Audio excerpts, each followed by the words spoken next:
क्रिस्का recording studio Ekangar सराय।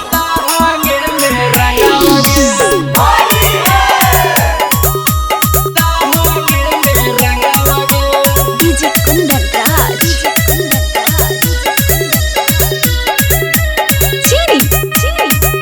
Presented by Kriska film.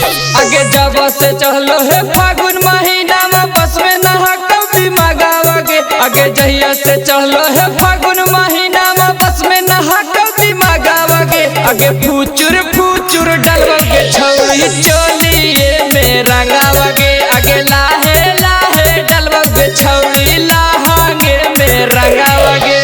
गंवा में लेबो हम डीजे रात भर करबहू रे दंगावागे। आगे गंवा में लेबो हम डीजे रात भर करबहू रे दंगावागे। आगे फूचुर फूचुर डलवागे छौरी चोलिए में रंगावागे। आगे लाहे लाहे डलवागे छौरी लाहांगे में रंगावागे।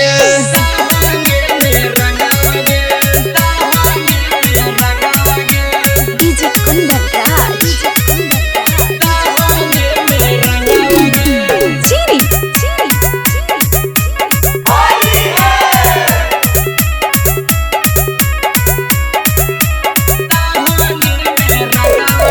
आगे होली के सीजन में कर दे गिंजन लहंगा सूट सलवार वगे। कौनो बात के डरे ना हाको काहे की गोवारा वगे।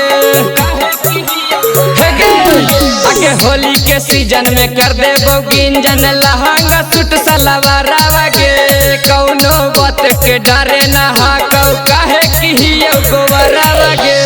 अच्छा मन से लगा लग छौड़ी नाता करब तंगवागे। अच्छा मन से लगा लग छौड़ी नाता करब तंगवागे।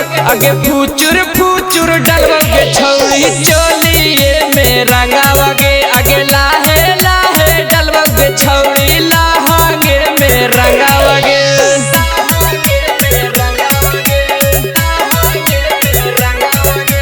डीजे कुंदन राज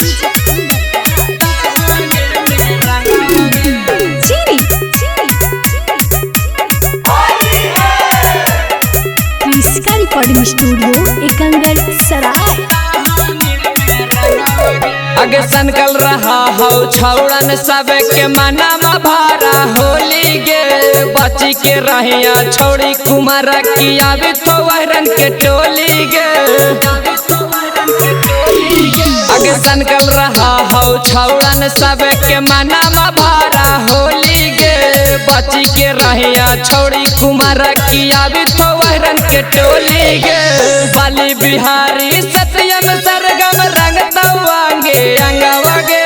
बाली बिहारी सत्यम सरगम रंग तवांगे अंगवागे। आगे फूचुर फूचुर डलवागे छौड़ी चोलिए में रंगावागे। आगे लाहे लाहे डलवागे छौड़ी लाहांगे में रंगावागे। क्रिस्का रिकॉर्डिंग स्टूडियो एकंगर सराय।